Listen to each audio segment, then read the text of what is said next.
കോട്ടയം കുറുപ്പന്തറയിൽ ഗർഭിണിയായ യുവതി ഭർതൃവീട്ടിൽ ആത്മഹത്യ ചെയ്ത സംഭവത്തിൽ ആരോപണവുമായി യുവതിയുടെ കുടുംബം. ഭർത്താവുമായുള്ള വഴക്കിനെ തുടർന്നാണ് യുവതി ആത്മഹത്യ ചെയ്തതെന്ന് യുവതിയുടെ അമ്മ ആരോപിച്ചു. യുവതിയുടെ മൃതദേഹം പോസ്റ്റ്മോർട്ടത്തിന് ശേഷം ബന്ധുക്കൾക്ക് വിട്ടു നൽകി. ഞായറാഴ്ച രാത്രിയാണ് കുറുപ്പന്തറ മാഞ്ഞൂർ സ്വദേശി അഖിൽ മാനുവലിന്റെ ഭാര്യ അമിത ഭർതൃഗൃഹത്തിൽ തൂങ്ങി മരിച്ചത്. സംഭവം നടക്കുമ്പോൾ ഭർത്താവ് അഖിൽ വീട്ടിലുണ്ടായിരുന്നില്ല. അമ്മയെ ഫോണിൽ വിളിച്ച് മക്കളെ സംരക്ഷിച്ചു കൊള്ളണം എന്നാവശ്യപ്പെട്ട ശേഷമാണ് അമിത ആത്മഹത്യ ചെയ്തത്. അഖിൽ വഴക്കിട്ടതാണ് ആത്മഹത്യക്ക് കാരണമെന്നാണ് പ്രാഥമിക നിഗമനം. 8 മാസം ഗർഭിണിയായിരുന്നു അമിത.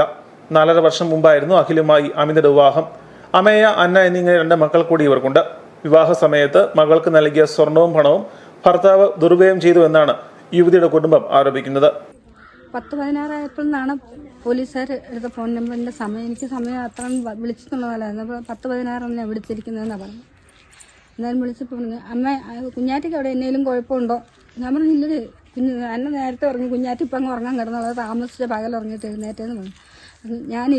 ഞാനില്ലാതായാലും അവർക്ക് വിട്ടു കൊടുക്കണ്ട കേട്ടോ, അമ്മയ്ക്ക് വെച്ചതൊന്നും നോക്കാൻ പറ്റില്ല, അത് വരുമ്പോൾ അനാഥാലയത്തിലോട്ട് കൊടുത്തു വെച്ചാൽ മതി എന്ന് പറഞ്ഞു. അപ്പം എൻ്റെ ഫോൺ ഇപ്പോൾ സ്വിച്ച് ഓഫ് ആവും, അത്രയും പറയുകയും ചെയ്തു. ഫോൺ കട്ടാവുകയും ചെയ്തു. അമ്മയ്ക്ക് എന്താ സംശയം? ഇത് കട്ടാവുകയും ചെയ്തപ്പോൾ ഉടനെ ഞാൻ അഖിലിനെ വിളിച്ചപ്പോൾ അഖിൽ പറഞ്ഞു, അമ്മ ഞാൻ 1 പ്രാവശ്യം വിളിച്ചിട്ടില്ല, 2 പ്രാവശ്യം വിളിച്ചു കഴിഞ്ഞപ്പോൾ അഖിലെ നീ എവിടെയാന്ന് ചോദിച്ചു. ഞാൻ പുറത്ത് അമ്മയെന്ന് പറഞ്ഞു. നീ വേഗം വീട്ടിലേക്ക് വല്ല, ഞാനിപ്പോൾ അങ്ങോട്ട് വരും, അവൾക്ക് എന്തോ പ്രയാസം അവിടെയുണ്ട്, വേഗം ചെല്ലണമെന്ന് പറഞ്ഞു.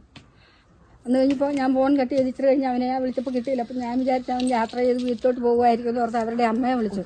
അമ്മയെ വിളിച്ചപ്പം ഉടൻ തന്നെ അമ്മേനെ വിളിച്ചപ്പോൾ അമ്മ അവരെ തമ്മിൽ എന്തെങ്കിലും പ്രശ്നമുണ്ടോ, അവിടെ എന്നെ അഖിലെന്ത് ചെയ്യുന്നു ചോദിച്ചു. ഇതല്ലേ അവനും ഇവിടെ ഉണ്ടല്ലോ എന്ന് പറഞ്ഞു, അവനിപ്പം വന്നല്ലോ എന്ന് പറഞ്ഞു.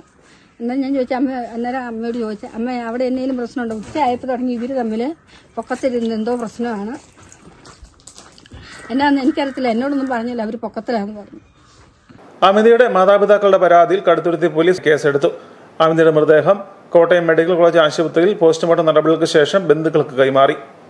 Star vision news, Ettumanoor.